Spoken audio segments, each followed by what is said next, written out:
I want to introduce William Benson or we call him Bill Benson, and Kendra Kuehn.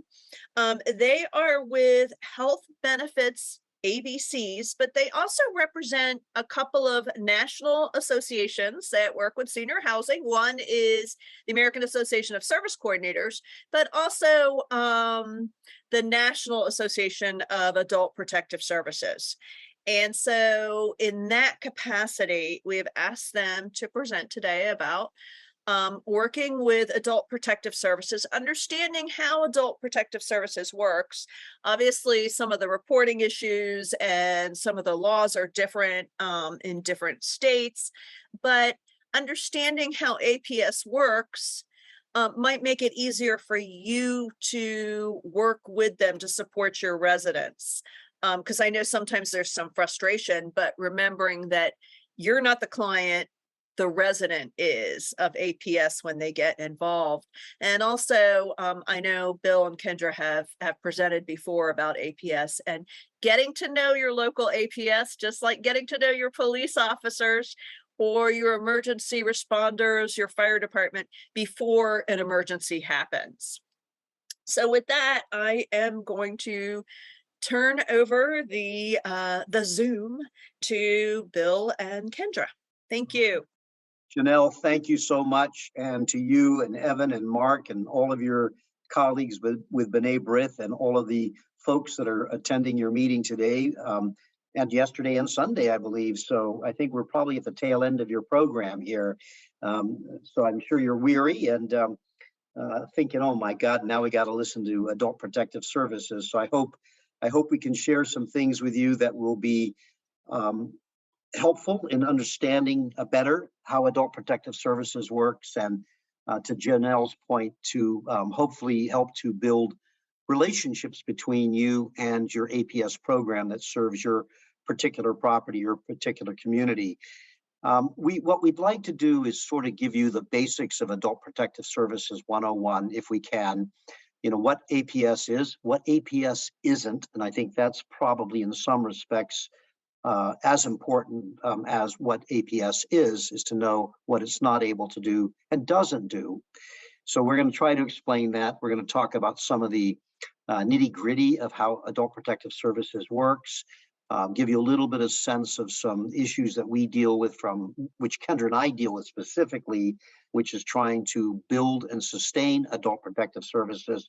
We do the legislative or policy work. As Janelle said, we have a couple of major national clients, and certainly the American Association of Service Coordinators is a very important one to us, but so is NAPSA, the National Adult Protective Services Association.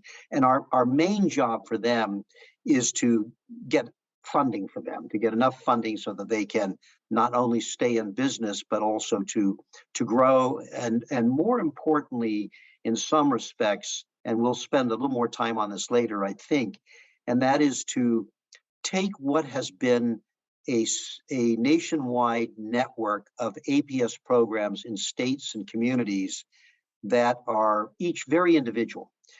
They have operated historically until just very recently without any dedicated federal funding. So they've had to be organic, grow up in their own states the way that things do. And so that means that there is tremendous variation across the country.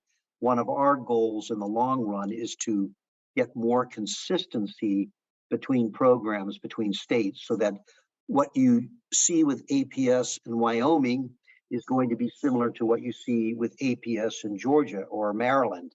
So we hope to get to that consistency factor, and we're not likely to get there without federal funding to help build that consistency. And that lack of consistency is what gives rise to a lot of the questions and challenges that you've expressed to Janelle and Evan, and you deal with APS. I can say, Kendra and I, both as representatives of NAPSA, you know, we hear a lot of frustration with APS, and a lot of it is, we think, due to just the great variations. And so we'll spend some time on that. So let me get into our slide presentation here and give you some basic background. I'll go first. This is us back when we used to actually go to the Hill to a comment that Mark was making a little earlier. There we are outside the Senate Aging Committee. In fact, SH 628 is where I began my career working in Congress, working in that very office. It's the same office as today, Senate Hart Building, room 628, by the stairs in the Hart Building. Next slide. And we should probably do a quick introduction. Kendra and I are the team that represents NAPSA. We've been doing this together for about 7 years now, and I've been doing it since 1998, so a very long time. So our organization is the National Adult Protective Services Association, representing primarily state and local APS personnel, particularly administrators and managers. We have 1,300 members across the country. We provide advocacy, that's Kendra and I do, advocacy for the organization and for APS programs. NAPSA provides training. In fact, they just were awarded recently from the Administration for Community Living, which is part of HHS. They were awarded the brand new first ever National Adult Protective Services Training Center, NATCE. And so NAPSA is now running that National Training Center, which is another vehicle for building consistency in practice nationwide, which is a big goal of ours. We provide technical assistance to state and local APS programs. We have a robust research committee. Historically, research into adult protective services, as well as the broader topic of elder abuse, neglect, and exploitation, has had just a dearth of good, solid research. That's changing, and our goal is to take the research that's out there, promote more of it, and convert it into good, solid practice of adult protective services. And then NAPSA also provides great networking opportunities between people who do a similar job, just like you're doing in your conference. In fact, we just wrapped up our national conference 2 weeks ago in Grand Rapids, Michigan, and we had, I think, over 750 people attend, and it was our largest turnout ever for our conference. And our conference is and remains the only national conference dedicated to the topic of elder and adult abuse. There is no other conference like it. Next slide. So what is adult protective services? It is the civil response, or one of the key civil responses to reports of physical and sexual abuse, emotional abuse, neglect, self-neglect, and exploitation of vulnerable adults. Adult Protective Services carries out civil investigations. They do not carry out criminal investigations. And I'll come back to that in a minute. APS's purpose is to intervene when they get a report to protect the victim to the extent possible. And there's a lot of things that will make that limit that possibility, including the choices that the victim or purported victim makes. And APS is the statutorily authorized entity under each state's law to receive and investigate reports of vulnerable adult abuse. Now, usually reports also can be made to law enforcement, but APS is the only entity by statute statewide to which reports are made of vulnerable adult abuse. And you're going to hear me use the phrase vulnerable adult abuse as opposed to elder abuse, and I'll explain why in a little bit. Next. This begins to shed some light on that variation that we are talking about. The way that programs are structured and managed vary considerably. 64% of the state's APS programs are administered and run by the state, and that means that APS workers are primarily state employees. They're outstationed in places around the state, but they are state employees. In 15% of the programs, they're county administered, and 21% are administered through a combination of other means, including through not-for-profit organizations under contract with the state. So California is a very good example of a county-administered program. Big state, biggest state population-wise, 58 counties. They have 58 county-based APS programs. In fact, I believe there are only 2 people in a state agency with responsible for APS in California. Everything else is done completely at the county level. In Illinois, many of the APS programs, if not all of them, I'm not sure, are run through area agencies on aging, many of those being not-for-profit organizations. So those are the different models that we see. But again, the majority are state agencies, state APS program personnel, are state employees. So that will be your more typical model. APS is a victim-focused social services response. So APS views itself as part of the social services arena. Historically, you found APS located in either a state or local Department of Social Services or a agency for children and families. More recently, you see them located in a number of state departments of aging. But again, those are all social services agencies as opposed to more other possibilities like law enforcement or criminal justice. APS receives abuse reports and attempts to remedy or reduce the abuse. They want to end it if possible. They would like to prevent it if possible, certainly. But when they get a report, it's hard to prevent it because they're getting a report after something has already happened. So what they hope to do is step in and end the abuse, or at least reduce the abuse, and do their best to get that person out of an abusive circumstance, ideally keep them in their community with an array of services around them to help them maintain their independence as much as possible. And APS, of course, works with a host of others, particularly with law enforcement, the criminal justice system, area agencies on aging, disability groups, and other community services. And an area that we are trying to really boost is building our partnerships in the disability arena. We'll say more about that later. Next slide, Kendra. You know, there's so much variation that old notion, if you've seen one APS program, you've seen one APS program, does hold true to a large extent. There is no common definition of who is served by APS, nor what services they receive. That really is, at the present, entirely up to state law. An example of that difference is the residence of the victims. So in all states, APS has jurisdiction for community dwelling, older adults and adults with disabilities, with a couple of exceptions to that last remark. So in affordable housing and senior high-rise buildings, APS would have jurisdiction, we think, in every state. However, they only have jurisdiction in half the states for residents of long-term care facilities, nursing facilities.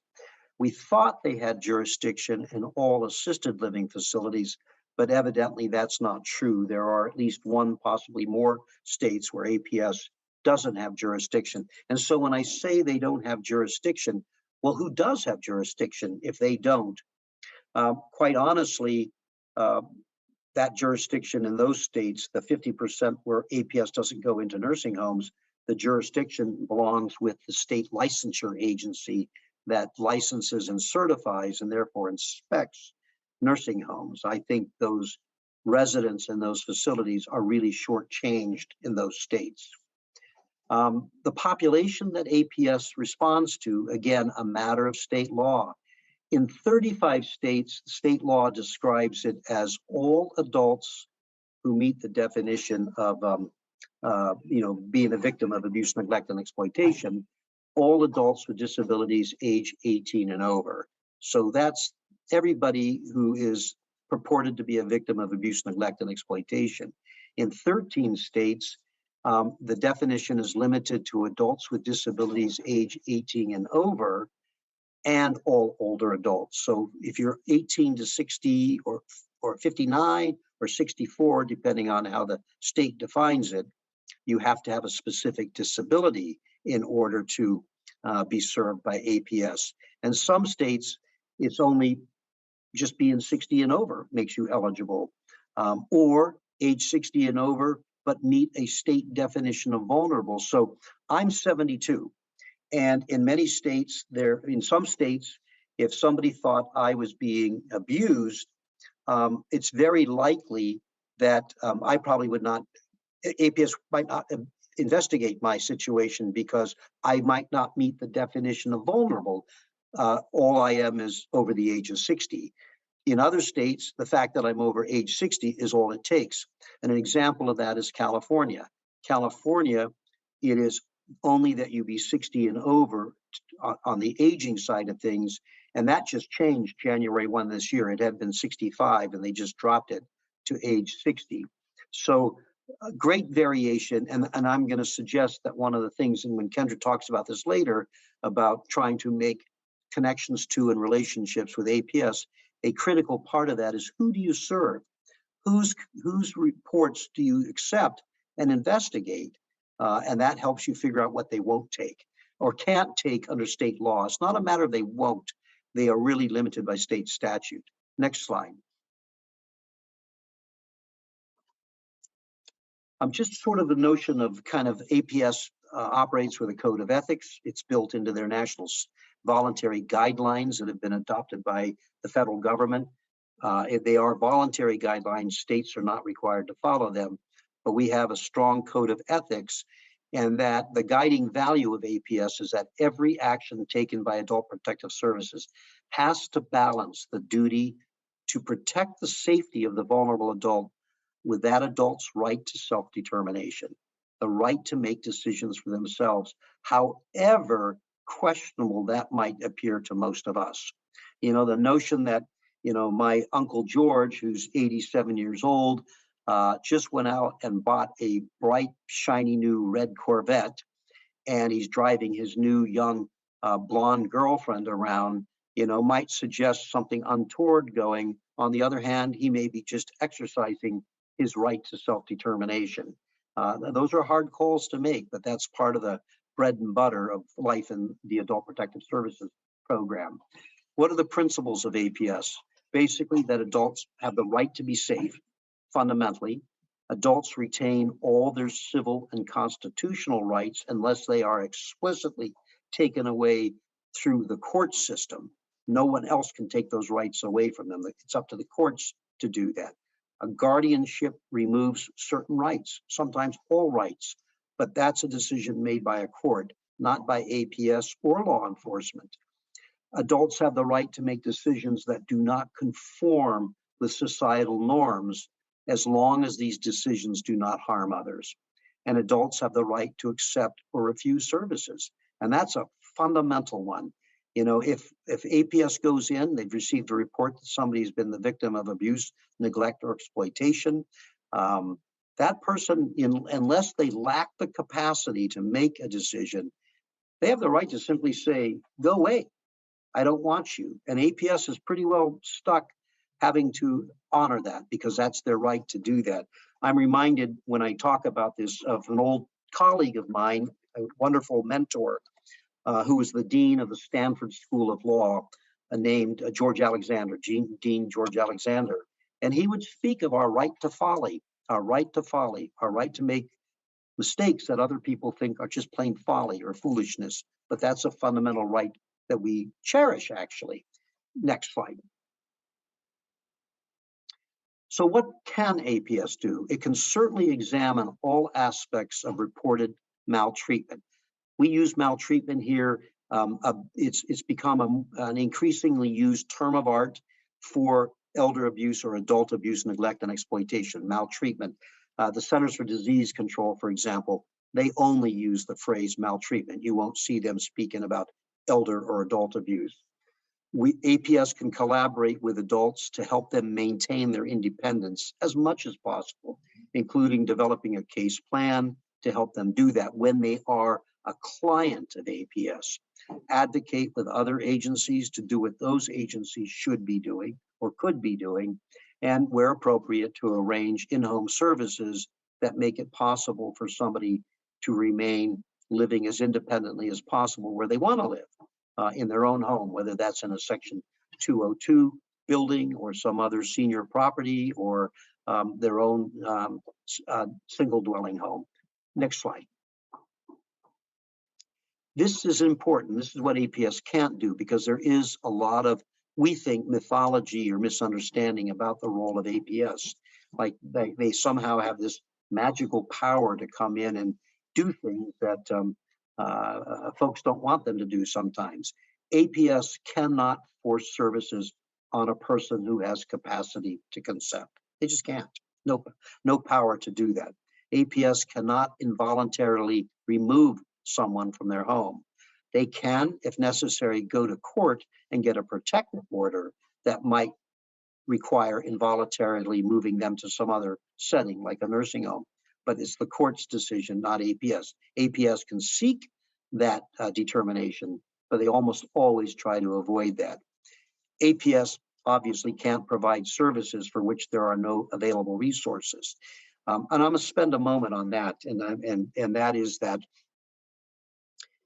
especially during COVID, but we are finding that APS has too often become the default service provider in communities, where other people felt during COVID, particularly, that they couldn't go out, they couldn't see clients, they couldn't provide services because of COVID. And so there was the expectation, it seemed, that APS, should be picking up the slack. Well, if there aren't available resources, there's little they can do to wrap that client with services to keep them out of harm's way and to help them maintain their independence. APS cannot enforce the law. That's law enforcement's job. That's the criminal justice system's job. So APS, they don't have the ability to write tickets. They don't have a ticket book that gives citations. They just don't have that power. And APS cannot reveal the identity of somebody who reports abuse without a court order doing so. Sometimes people want to know, well, where'd that complaint come from? Who made that report? They're not allowed to do that. Next slide. So I'm going to try to just quickly touch on some myths and facts before I get ready to turn this over to Kendra. Myth that referrals to APS usually result in nursing home placement. Very rarely does that happen. It does happen, that's true, but rarely. APS does its best to focus on the least restrictive intervention possible, and wherever possible, services are provided in the victim's home. Next. Myth 2, APS workers who investigate a report of abuse can force both the victim and perpetrator to do what the APS worker deems necessary. Not so. Unlike children, as in a child protective services world, adults are assumed to be able to make their own decisions unless a court determines otherwise. It's a legal decision to remove decision-making authority. It's not something we can do. Now, it's true there are state laws where law enforcement can step in and impose a 5150, I think we call it in California, a hold for a mental health check, but it was law enforcement that did that. It was not APS. Next slide.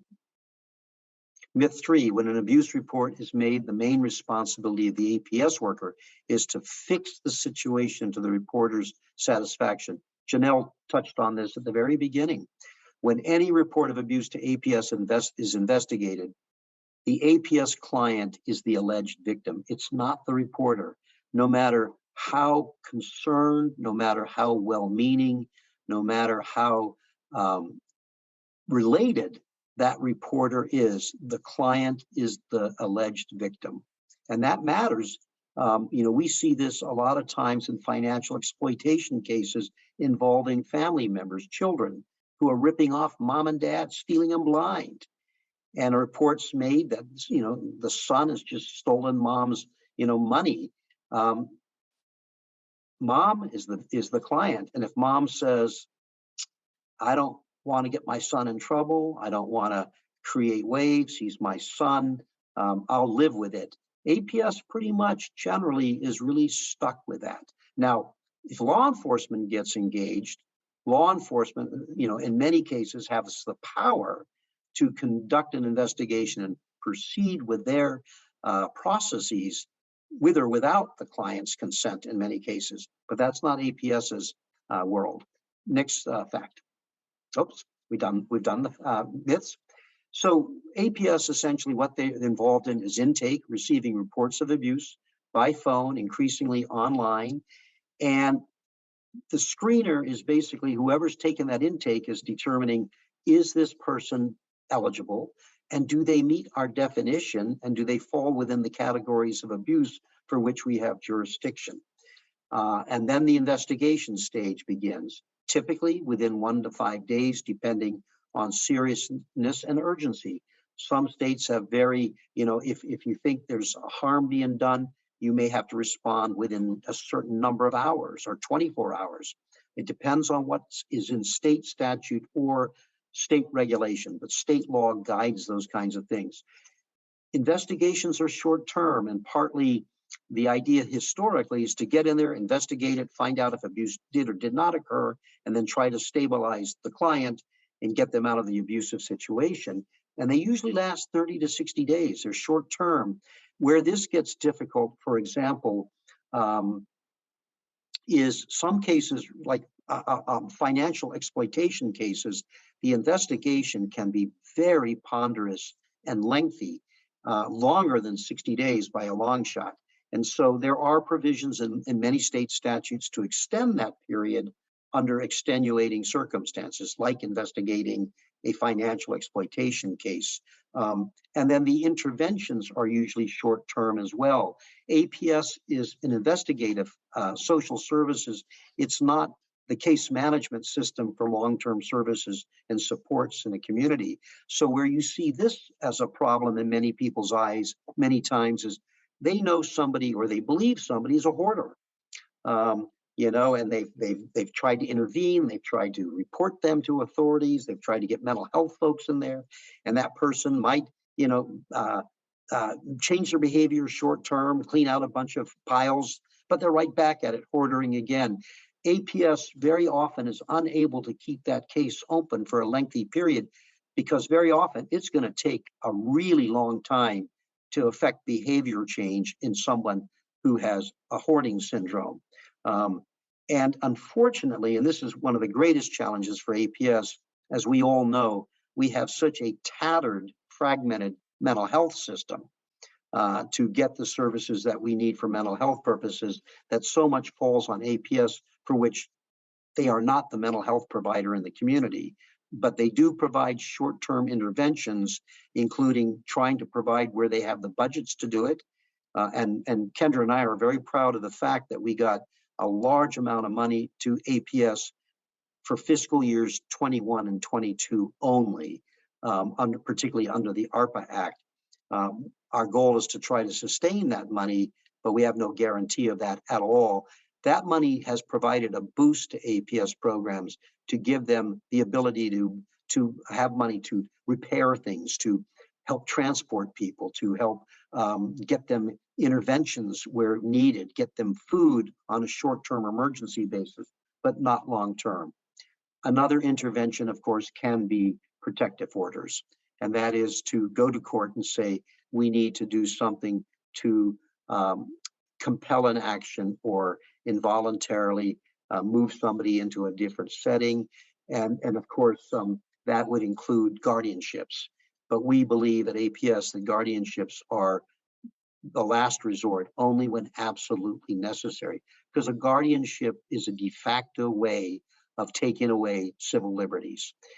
We are great believers in highly tailored guardianship orders that are specific to the client's limitations, as opposed to what are known as plenary guardianships, which are the most common. And that is, person goes to a court, judge says you are, quote, incapable of managing your own affairs or make decisions, and we're slapping a guardianship on you. That's a plenary guardianship.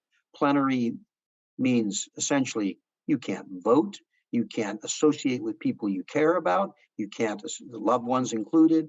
You've lost your civil liberties. Well, that's terrible. And so APS is not somebody who promotes in any way, shape, or form that. Next slide, and this, getting towards the end here. Mandatory reporting. 49 states mandate reports to Adult Protective Services by certain professionals, and that usually includes social workers, mental health professionals, the medical community, EMTs, law enforcement, home health providers, firefighters are mandatory reporters. In 15 states, everybody who suspects abuse, neglect, or exploitation is a mandated reporter. Now, how do you enforce that? That's anybody's guess, but that's what state statute requires. And the most recent, and we think really good trend, is that at least 11 states now require financial professionals, including bankers, to report financial exploitation. And some states will provide training to mandatory reporters to understand what are their obligations and what happens once they've made that report. Next slide. So this graph, and Janelle, I assume will make available the slides to everybody. You can click on here and find out what your reporting mechanism is for filing reports of abuse, neglect, and exploitation. I want to go back, if I can, take a minute to one point I made earlier about variations in programs. There are several states where there are 2 APS programs. Massachusetts is one of those. Pennsylvania is another, Louisiana another, where there's an APS program for older adults, typically 60 and over, and a separate APS program for adults with disabilities between the ages of 18 and 59, possibly 64, depending on the state.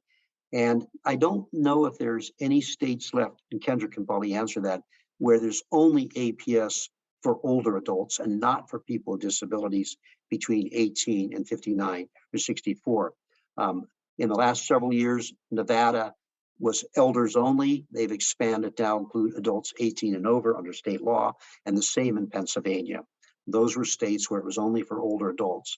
I might also mention that 30% of the caseload or the reports of abuse through the APS world currently come from adults age 18 to 59 who are with disabilities. So they make up a substantial part of the caseloads of APS programs.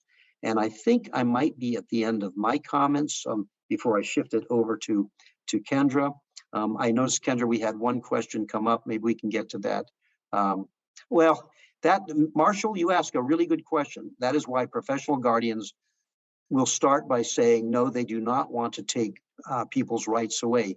If they mean that, then they would become advocates for tailored guardianship orders. They would basically then advocate for a guardianship order or arrangement that only limits it to certain things. So, for example, it might be this guardianship is limited solely to managing the finances of this person. And in doing so, I will still consult with them in making those decisions. But if a guardian does not promote and support a tailored guardianship that leaves some rights intact, if not almost all of them, then they're really not promoting, not protecting the rights of those wards of theirs. And Bill, correct me if I'm wrong, that also depends on state statute. Yes, right. Whether it's an all or nothing. Yeah. Right. And as I said, these tailored guardianships are a relatively new phenomenon. Earlier, last year, 2021, every 10 years, there's a national summit on guardianship reform. And last year was the 3rd or 4th in that series going back to the mid-1980s. And they adopted a recommendation out of the summit that all guardianships be tailored and that plenary guardianships, all-encompassing guardianships, go away. But that's a recommendation only, and it will be up to the state law to implement that or not in each state.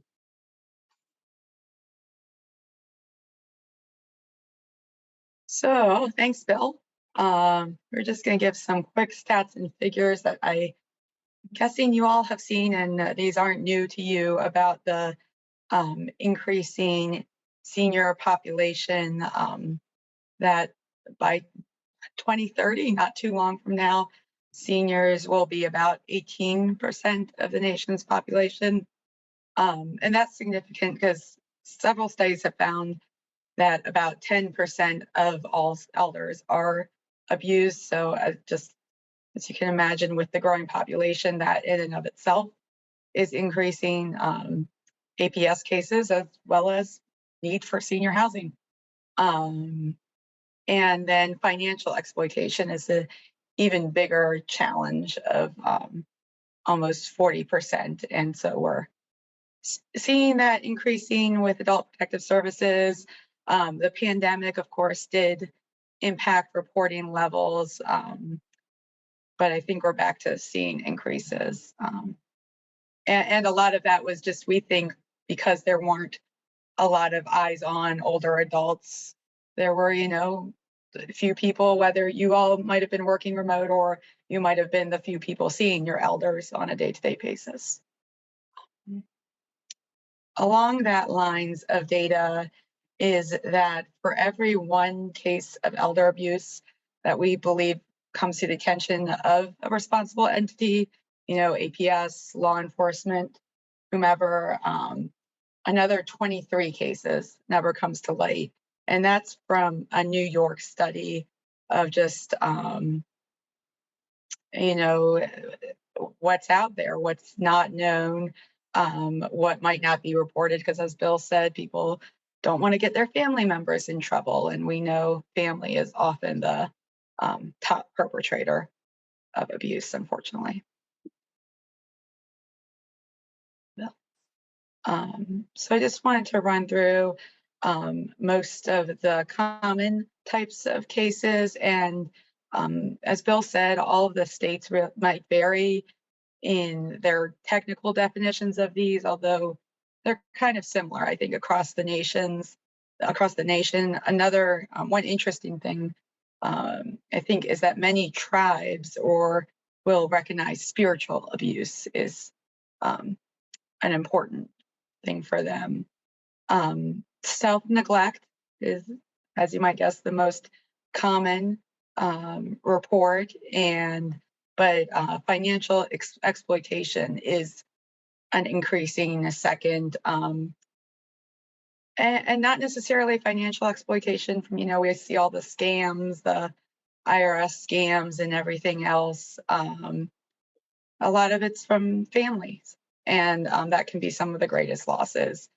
And as you know, with your residents, when you're low income, even the small loss can be detrimental. And as Bill put in the chat, there is, I think it's 2 states don't include self-neglect cases. But for the most part, what states are those? Do you know? Vermont and Vermont. That's the one I had in mind. I forget the second one, to be honest. Okay, Yeah. well, luckily we do not have a building in Vermont. So. Okay, good. Yeah, Vermont is one of them. Yeah. Yeah, they've talked about it, but changing statute is a long haul. And then I think, Bill, you mentioned hoarding, and actually Janelle mentioned mental health as well, playing a role in cases. And I think that definitely is there and causes the hardest cases. Hoarding, I've heard a lot of APS folks say hoarding is just one of the most difficult because it takes time. There's not mental health resources. So those are challenging. And yeah, as was Teresa, thanks for noting in the chat. Self-neglect often is very hard and takes several times. Neglect is also included, and that's the failure of a caregiver or fiduciary to provide goods and services. Of course, we mentioned financial exploitation. I will say most APS programs cover financial exploitation by, a trusted individual, family, financial advisor, that type. And I think, and scams are generally the purview of another agency. Of course, scams might lead to self-neglect and all. So it's important to know. And then emotional abuse is covered. That is definitely a hard one to prove. Physical abuse, the use of force or violence, and then sexual abuse, including the non-consensual sexual contact of any kind. And I'd say also, along with these types of cases, after the pandemic, and you're probably seeing this, we're hearing about increased complexity of cases.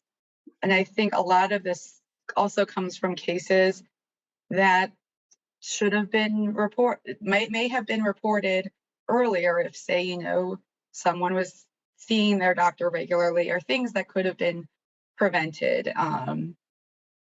And so I think we're hearing complexity from that. And then just the isolation and loneliness. I know you all have done a lot. I know Janelle and Evan have provided some great resources around that, but that is definitely having an impact. Let's see. So just some on APS nationwide. I think APS clients are pretty similar in every location. You know, that's what we hear from home visits that are conducted. Of course, I think they differ a lot based on urban, rural, what's available. And then, of course, diversity is something that work towards diversity, and cultural humility is something that's been big lately. Um, and so a lot of this bill already covered. APS services are pretty similar. That does depend on what resources are available. And all rely on highly skilled workers. As Bill mentioned, we have the National Adult Protective Services Training Center. They're resourceful, and just like you, a lot of times they rely on their words and talking someone to try to get them to maybe convince someone who might have been hesitant at first, agree to services, agree to an investigation. And then, of course, we have vast differences in areas like Alaska. I don't think you have any Alaska members, but they always astound me with talking about getting on bush planes and everything else. And I did want to emphasize that APS is very much a multidisciplinary approach. In your states, they might actually have teams. California has some really great financial abuse. They're called FAST teams. I forget what it stands for, particularly in Riverside County. APS staff, it really is a multidisciplinary. Cooperation is at the heart of APS, whether that's, formal case review teams, informal connections with service coordinators, as Janelle said, building those relationships, sharing the resources, sharing what you need, and what you see. In most states, APS collaborates closely with law enforcement, community-based aging. There's a lot more work with banks and financial institutions. Several states have been passing laws about that. But I think that if there's only one takeaway from this, I think is the need for multidisciplinary approaches, and the need to advocate for what isn't there. And mental health is definitely something that we've heard a lot lately is the hard one to get. A law enforcement can be hard for APS too, to convince them to take cases, just because they're so busy sometimes. So I'm going to just include this quickly. APS programs until recently were mainly funded through state revenues and something called the Social Services Block Grant. Probably a lot of the services you refer people to are funded by SSBG. This is just a lot of services from children to older adults. And then, of course, Bill mentioned the funding in APS in programs. And so during the COVID pandemic, I think we all had some learnings. These are just some things to highlight on APS. A lot of how do you do an investigation virtually or at a social distance, especially when you're working with a vulnerable population. There was, I think, a big learning was reaching out to what we call collaterals, or those partners like service coordinators or home health care. And just like you all were being creative in talking to folks. Um, let's see, isolation. I think we're still learning a lot about that impact. Um, and then there was a lot of work on raising public awareness, raising public awareness that yes, APS is still here, and yes, we're still doing investigations. With everything closing, I think there wasn't a lot of awareness. Bill mentioned a little what we call mission creep is, almost how do we stay in our lanes when other programs are closed? I think we saw this some with service coordinators too, where you all were taking on things that probably weren't in your original role. And so how do we get back to where we have, where our resources are? And then who is a first responder was interesting for all of us. I think it became important from a funding level to get that protective equipment. But APS is not technically what you'd think of as a first responder in the sense of fire or law enforcement or EMS. That was some of the advocacy we did around getting that protective equipment that was so important.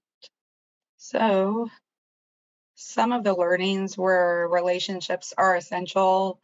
I think we're looking at the gaps in strengths, gaps in, who we were in contact with. And of course, APS and emergencies and, everybody's, I think, prepared for natural disasters, blizzards, things like that. We weren't entirely prepared for a pandemic.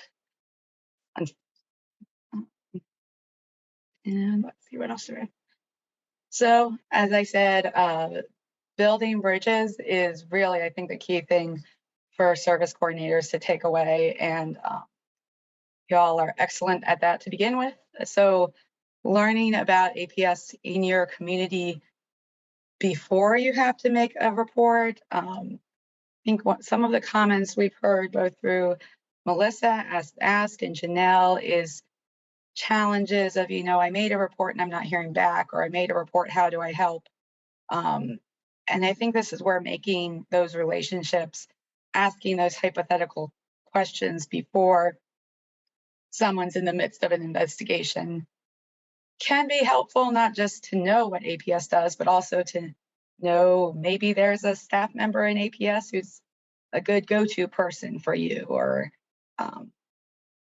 just knowing that. Of course, find out where APS is housed, find out the statutes, the state laws, find out where and how to report. And I think also just partnering with APS, whether that's, public awareness events, World Elder Abuse Awareness Day. And I think a lot of service coordinators, y'all have done things around. That's every June 15th. A lot of states are using money for public awareness, so you might check out what materials are available. If you want them to come talk to your residents about, I don't know, the latest scams, how to avoid financial exploitation, things like that. And yeah, okay. Let's see. So I will say we are going to get these slides out to Janelle and Evan, so you don't have to totally write down all of these. These are just some resources I wanted to highlight.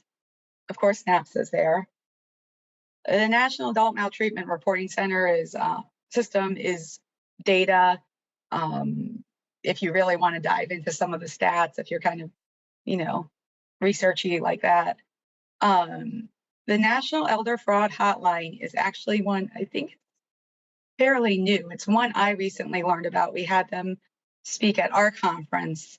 And they're a resource not just for financial and victim services professionals, but also for victims and family and friends and answering questions and things like that. I think they're a great resource seem like they're going to be, and that's through the Department of Justice. Another organization I like a lot is SAGE, and I'm going to get their name wrong. They're a national LGBTQ plus organization that does some great work. And they have an elder hotline that actually connects LGBTQ plus callers with trained older adults. And they're certified in like crisis response, just offering support, answering questions, providing information about community support. I think they're a great one, whether you're talking about elder abuse or not. I think they're a great resource. There's a lot of research out there about the challenges of being LGBTQ plus in older adults, especially when you consider how the time folks grew up in. And then, of course, NASW. This is another very in-depth report, but it has an outline of the many programs touching elder abuse. Let's see how much time do we have. I just I'll run through these. These are some that both Melissa and Janelle, do we have a couple minutes, Janelle? Yes, take your time. Okay. Take your time. Yeah, so we asked both Melissa at Ask and Janelle for thoughts on what you all have experienced with APS. And I pulled out a couple that I thought were interesting. The first one we heard from Melissa was, can APS make someone evacuate? No, that's not an APS case. That's definitely a case for your local authorities. And hopefully you're all already connected with them on natural disasters and all. If something is an immediate need, 911 is the first place to go, of course. And then hard to get hands-on services from APS, and particularly if there's a change in case manager. This, again, would depend on the statute. As Bill said, APS is typically the investigator, but then they have to close out cases in a fairly short period of time. So it's often referred to another division or agency. And I think this is where the relationships come in of, who is actually missing something or dropping the ball here, who is the one to connect with and know how things go. And then the difficulty getting... Kendra, can I jump in for just a quick second there? Yeah. We have tried as a policy matter, but not been successful in amending the Older Americans Act to say that a victim of abuse, neglect, and exploitation, as identified as such by APS, that victim would go to the front of waiting lists for Older Americans Act services, like case management, like transportation, like home delivered meals, to keep them as safe as possible in their community. We've been unsuccessful. We've not been able to get that changed in the Older Americans Act.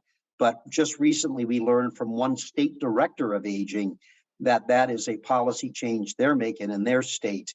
It hasn't been made yet, so I can't name the state, but that they will make victims of abuse the priority for services when there are wait lists, which I think is appropriate personally. Yeah. Resources. And then I think this is a common question we get from everyone is, I have difficulty getting information from the worker and don't know the outcome. And I'm glad you all recognize it can be confidential information, but may need to know, to help them qualify for any assistance. And this is, I think, another one depends on the state and statute, what can be shared. It's a case, I think, for building that relationship ahead of time of letting APS know if they don't know what a service coordinator is, letting them know you exist and maybe what you need or how you can work together with them or whoever they refer it to do that. And I'm going to skip out. That's our contact information. You can always get to us through Janelle and Evan too, but we're happy to answer any questions or discussion. I know that was a lot. And thank you, Janelle and Evan and Mark for having us. It's always great to be with B'nai B'rith and want to see you in person. If I could just add a final comment on my part, picking up on something Kendra said on that last slide. The most common thing that we hear from people that is frustrating to them is, I made a report and I don't get information. I don't know what happened. So why should I make reports if no one tells me what happened, because it's just a black hole? There's a lot of truth in that, and we don't have an easy answer to that. I think we're both convinced that if we can ever get stable funding from the federal government to APS, that will then allow the federal government to begin to adopt regulations and requirements that make APS services more consistent, at least across the country, so that, if there's a steady stream of federal funds, you're going to get a similar type of service in every state, more so than we have today because of the differences. But it's going to take that to get there. So that will move us in the right direction for at least having consistent policies and responses. But I think we have a lot of work to do to figure out how to, from a best practice standpoint, figure out what kind of information can be fed back to reporters without, basically revealing stuff that should remain confidential. If I report that such and such was a victim of abuse, and I want to know what happened, was that found out?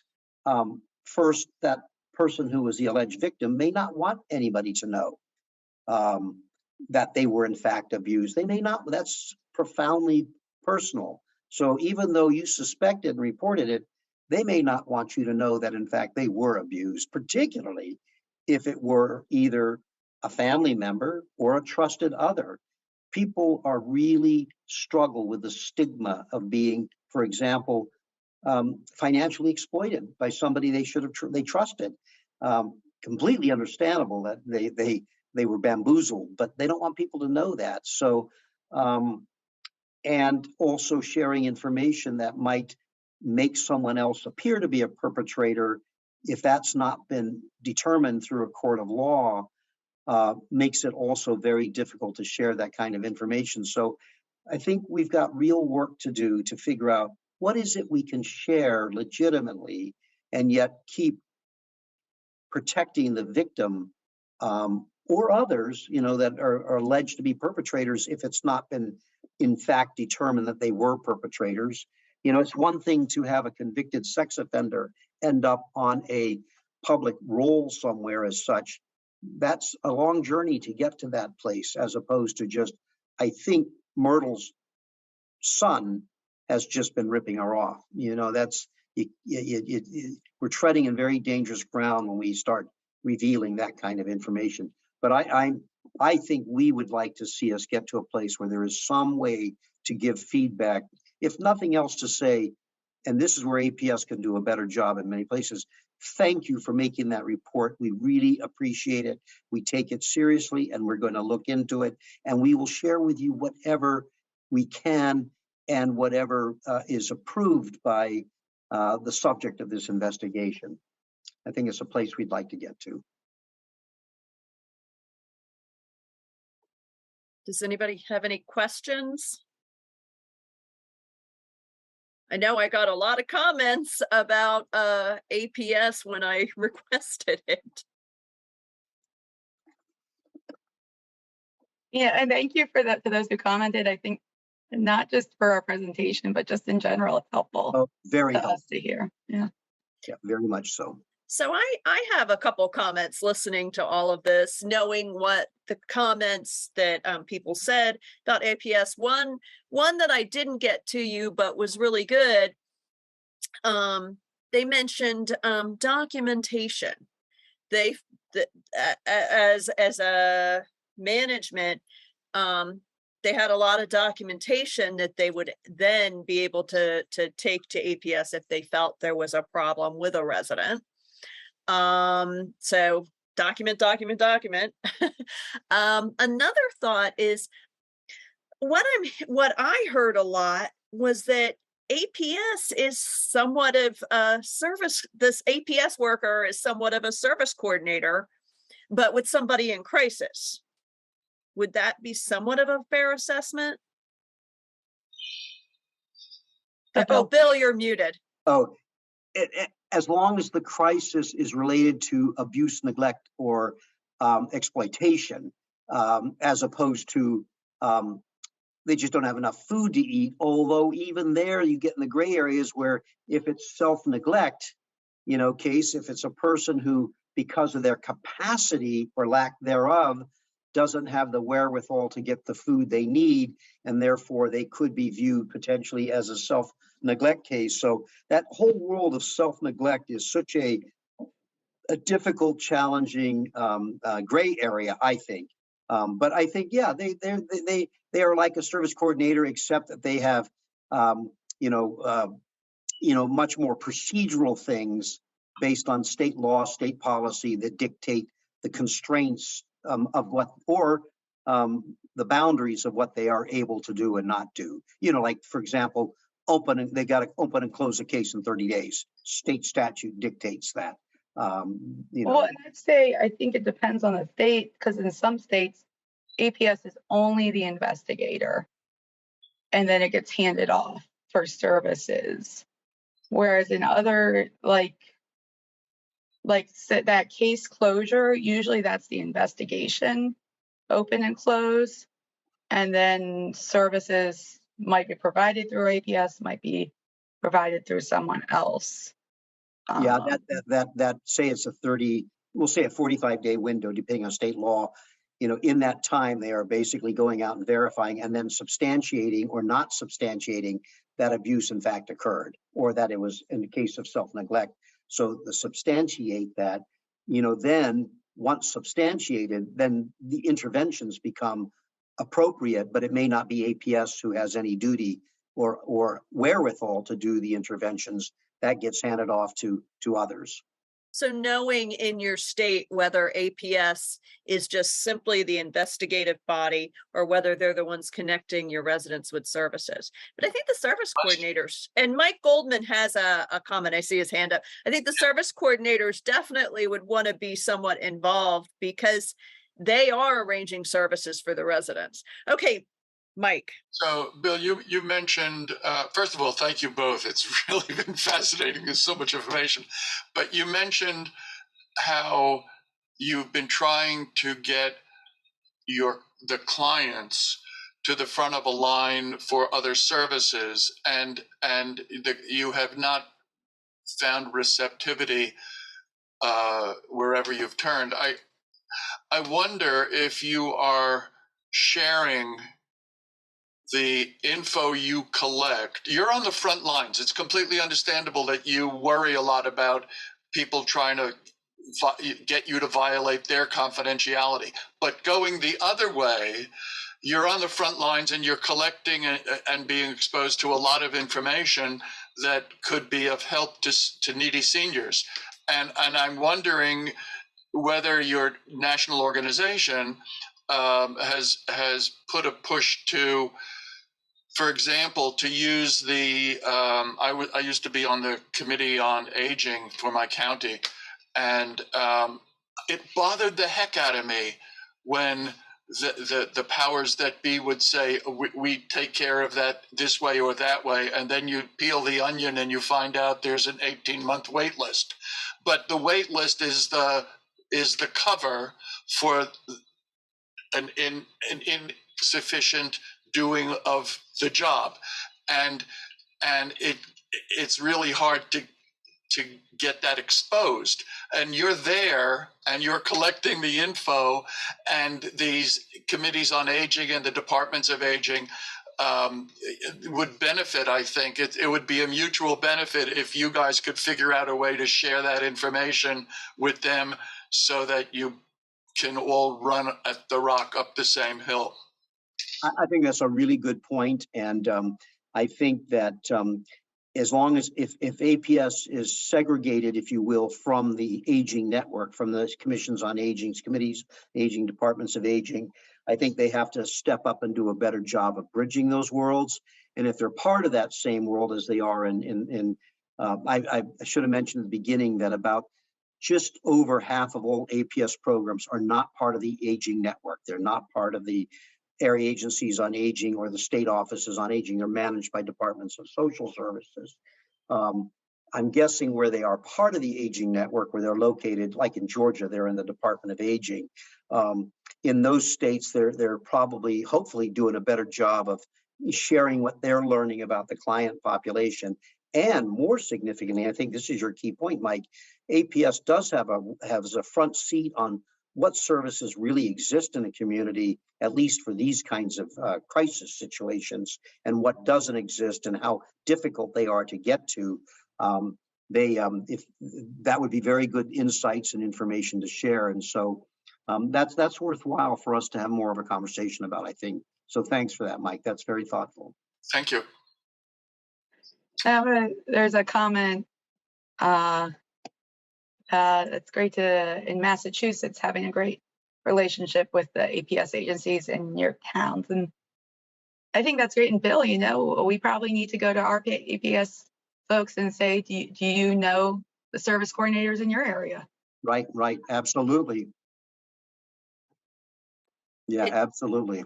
It seems like it could be a collaboration because our service coordinators, are the ones that are connecting the residents with those services to support them. And a lot of them are monitoring that too, to make sure things are going well. And it seems like this should be more of a collaborative effort instead of, doing these in silos. Janelle, I think you're exactly right. I mean, the service coordinators have a window on a large number of people, as opposed to an individual who's in a single dwelling home somewhere. So that has sort of an economies of scale for APS that can be very useful. So I think anything we can do to build collaboration between service coordinators and APS would be a really good thing to move towards. And we've not done much work in that area, and I think that's true. Yeah. And a couple of people are making good comments about, to a large extent, it depends on the individual workers that you're working with too. And, I think that's probably true. That's a good argument for the getting to know APS in your community, introducing yourself, and they can see you hopefully as an ally, especially the service coordinator in your building. Yeah. Yeah, an APS worker who got a complaint of self-neglect for a resident in one of your properties would really, I would think, just welcome the possibility of a service coordinator can help them get the services they need so they're not self-neglecting, and so that APS doesn't have that burden or has to go find somebody in the community who might be able to pick up that responsibility. It is potentially a marriage made in heaven. Yeah, we had another comment. It just depends who you work with. So again, just to add to your workload, but maybe it'll make it easier in the long run, is getting to know your local APS, and also finding out some of what Bill and Kendra were talking about, especially the vulnerable adult definition. If you're in a state where it has to be that vulnerable adult definition, a lot of your residents may not even qualify for APS intervention. And knowing that, because the case may get closed because they didn't meet the definition. Exactly. Yeah. Never even get opened. Never pass the screen. Yeah. Yeah. Does anybody else have any questions or comments? Okay. If you all think of anything, here we have one. If anybody thinks of anything afterwards, please send it to me. I can get it to Bill and Kendra. maybe it's not an answer, but it's a comment that might help in their work. Teresa says, when APS workers do talk to me, I've already given out the same resources.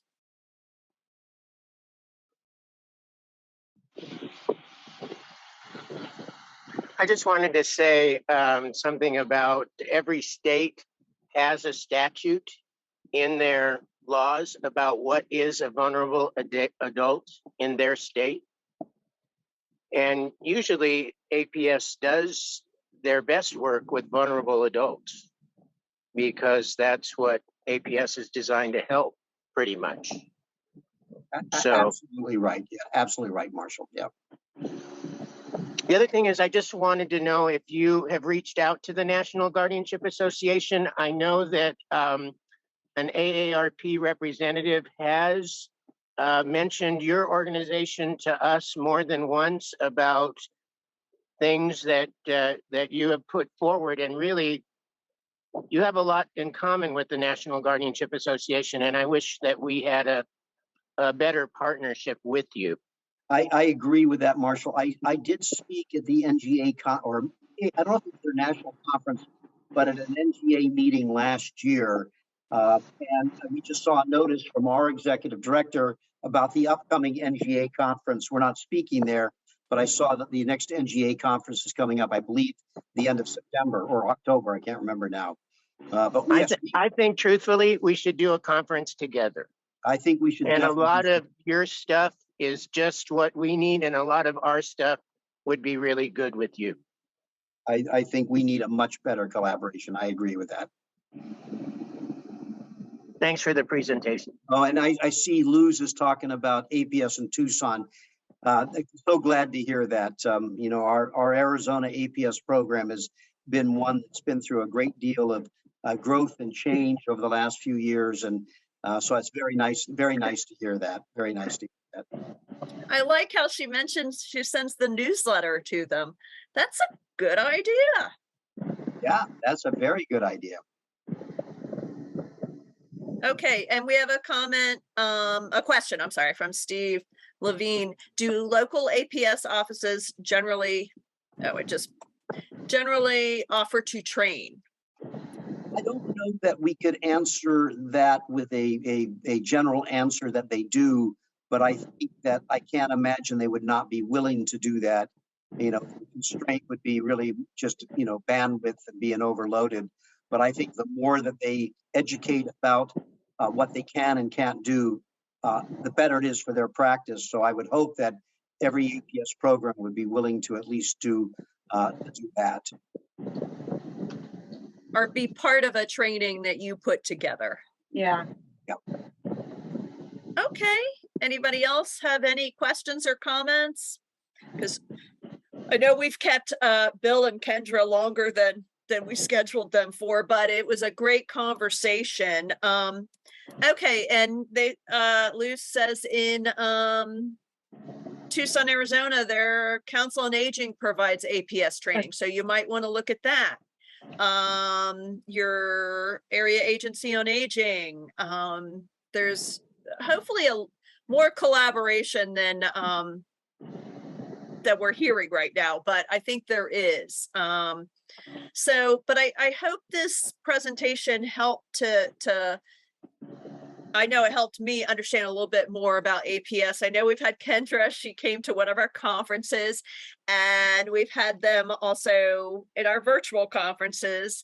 But I thought this was really timely. And also thank you all for going through. Oh, Kendra was in San Antonio. Yes, it was fun. For going through some of the comments and addressing them too. We really appreciate everything you've done for us today. Thank you, Janelle. Thank you, Evan, Mark, and everybody else. Thanks for all your comments.